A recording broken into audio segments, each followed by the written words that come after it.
Penipuan dengan skema Ponzi kembali terjadi, kali ini berkedok pre-order ponsel dengan harga murah. Iming-iming harga miring membuat para reseller tergiur untuk berinvestasi dan menggelontorkan uang hingga miliaran rupiah.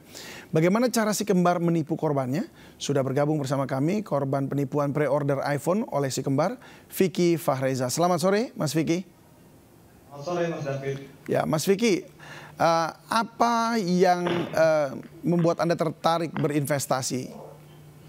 Oke, mungkin untuk awalnya sih nggak ada niat ya untuk investasi gitu kan, karena awalnya saya membeli handphone itu untuk pemakaian pribadi. Jadi saya mendapatkan info dari sahabatnya istri saya yang bekerja di Kemendak, bahwa sahabatnya itu menginfokan kalau di teman kantornya ini ada yang jualan handphone gitu ya, jualan iPhone generasi resmi Indonesia dengan harga yang lumayan sedikit lebih murah gitu ya. Saat itu handphone harganya 17 juta, dia jual dia 15.500.000, artinya lebih murah 1.500.000. Tapi dengan syarat ini harus pre-order dengan jangka waktu maksimal di 2 minggu waktu itu.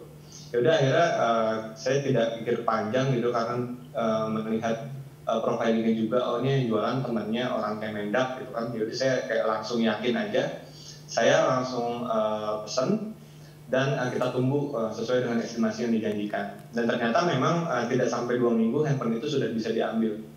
Nah, saat itu saya langsung ambil barang itu ke tempat si penjual, artinya si kembar ini. Jadi saya datang ke rumahnya si kembar untuk mengunboxing langsung di rumahnya itu untuk memastikan apakah handphone ini benar sesuai dengan spesifikasi yang dijanjikan. Dan ternyata memang benar.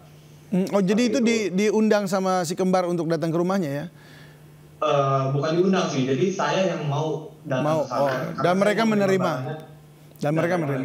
Oke, dan barangnya itu apa namanya, refurbished atau barang masih baru? Barangnya ini bersegel, masih keluaran Era Jaya saat itu, dan emailnya juga terdaftar di Kemenperin. Oh gitu, berarti ini bergaransi semua dan berarti masih baru juga ya? Masih baru juga. Nah, berapa kerugian yang Anda derita sejauh ini? Untuk sejauh ini 5,8 miliar. Baik, 5,8 miliar ini besar sekali. Nah, apakah Anda waktu itu masih bertransaksi lagi dengan si pelaku ini setelah dari yang satu handphone tersebut? Nah itu, jadi setelah satu handphone tersebut kita dapat informasi lah, gitu, disampaikan oleh si pelaku ini bahwa kamu boleh kalau misalkan mau jualin gitu ya, bantu promosiin, nanti kita bisa kasih komisi. Contoh komisinya tuh per handphone kita dikasih waktu itu 800.000, atau kalau aksesoris seperti AirPods itu kita dikasih komisi 350.000 gitu. Jadi waktu itu kita berpikir, ya udah deh buat tambah-tambahan gitu kan, iseng-iseng kita promosiin di sosial media gitu ya. Dan ternyata banyak peminatnya. Jadi dari bulan Juni 2021 sampai dengan Oktober 2021 itu tercatat pemesanan saya kurang lebih 600 unit ke Rihani. Semuanya terpenuhi? Dan itu sudah terpenuhi. Dengan harga miring tersebut, dan kemudian Anda juga mendapatkan keuntungannya pada saat itu yang dijanjikan? Betul. Oke. Nah, setelah itu apa yang terjadi pada bulan Oktober itu? Pada bulan itu terus berjalan, Mas, dari November lanjut ke November 2021 sampai dengan Maret 2022. Jadi pemesanan itu tetap dari kami tetap pesan, dari mereka juga tetap kirim gitu ya. Karena kan memang pesan sekarang kirimnya itu kan sesuai dengan estimasi yang ditentukan itu. Tapi semakin ke sini gitu, semakin kebelakangan pengirimannya ini sudah tidak sesuai gitu ya. Artinya pengirimannya sudah mulai tersendat gitu kuantitinya, sehingga numpuk nih pemesanan saya. Di bulan November pun masih banyak yang masih outstanding, November, Desember, dan sampai dengan Maret 2022. Dan itu tercatat ada 435 unit dan nominal rupiahnya 5,8 miliar. Dan itu yang sampai hari ini belum diberikan sama kedua si kembar ini ya? Betul. Apa yang Anda lakukan? Apakah Anda mencoba menghubungi atau mendatangi rumahnya lagi dan bertemukah dengan mereka? Oke, Setelah Maret itu akhirnya kita dipertemukan di suatu tempat, salah satu resellernya juga. Di situ kita bertemu langsung dengan para korban-korban yang lain. Itu asal mula kita bisa bertemu dengan korban-korban yang lain. Dan di situ si pelaku ini memberikan informasi bahwa pesanan kita ini tidak dapat dipenuhi dengan alasan terlalu membludak gitu ya. Sehingga mereka memberikan solusi bagaimana kalau dikembalikan aja dananya atau di refund. Yaudah kita sepakat di situ semua untuk di refund. Dan pertanyaannya kan kapan di refundnya gitu. Dan si kembar ini menjanjikan untuk merefund maksimal di 30 Mei 2022 saat itu. Dan ternyata setelah 30 Mei 2022, apakah ada refund? Sama sekali? Tidak. Jadi seluruh korban juga nggak mendapatkan refund tersebut ya? Tidak. Dan sekarang mereka menghilang begitu? Sudah nggak bisa dihubungi atau bagaimana? Oke, iya. Semenjak 30 Mei itu rumahnya sudah kosong. Setelah 30 Mei itu rumahnya sudah kosong. Dan kami para korban-korban juga menempuh upaya yang lebih tegas. Seperti kita somasi 1, somasi 2, dan selanjutnya kita masing-masing melaporkan ke pihak kepolisian. Termasuk saya pribadi melaporkan ke Polres Kota Tangerang Selatan saat itu. Kalau komunikasi masih bisa dikomunikasiin. Jadi WhatsApp-nya dia itu masih aktif sampai dengan minggu lalu ya. Kalau sekarang saya nggak tahu karena saya sudah tidak WhatsApp lagi gitu.